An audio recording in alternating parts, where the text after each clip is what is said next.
Greetings everyone and welcome to Storytime with Rob.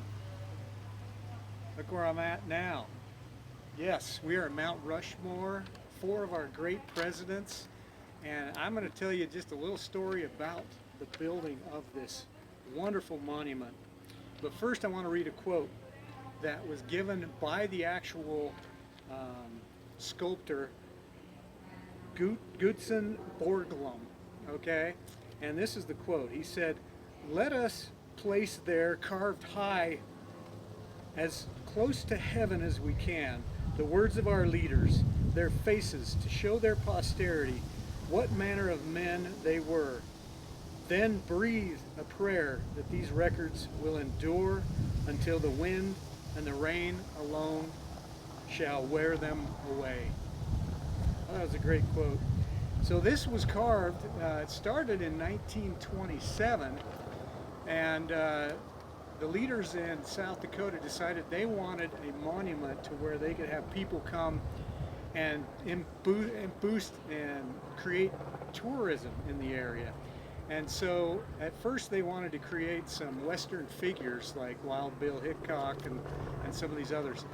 Then it became later, a few years later, more of a national monument where they decided to pick four of the presidents who they felt emboldened the first 150 years of the nation.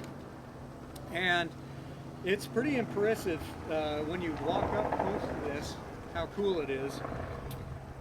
Just so you know, 90% of this was created with dynamite. So they would drill holes, vertical holes, and then place sticks of dynamite in and blast. They could get within 3 inches of the final carving, which I think is pretty crazy and impressive.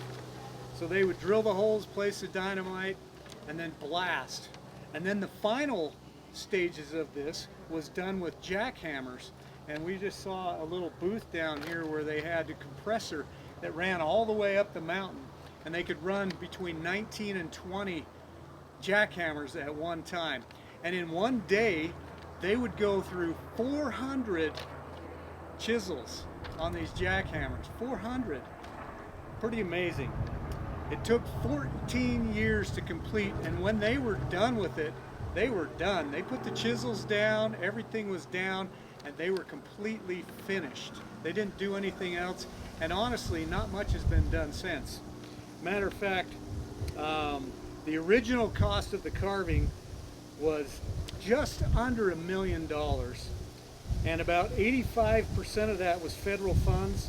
The price tag in the 1990s for just the redevelopment was $56 million. That gives you kind of an idea of the time. There were around 400 laborers, mostly the ranks of the unemployed, worked on the memorial. There were few injuries and 0 deaths, which I found was pretty cool. Hourly pay ranged from 35 cents to $1.50 an hour. Pretty awesome.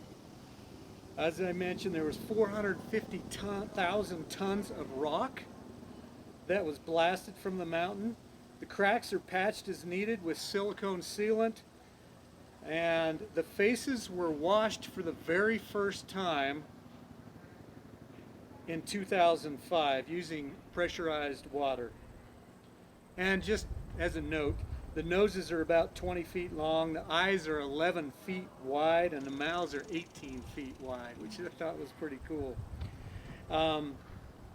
Just leave you with this final quote from the sculptor. He said this, when asked, "Why did you guys do this in the first place?"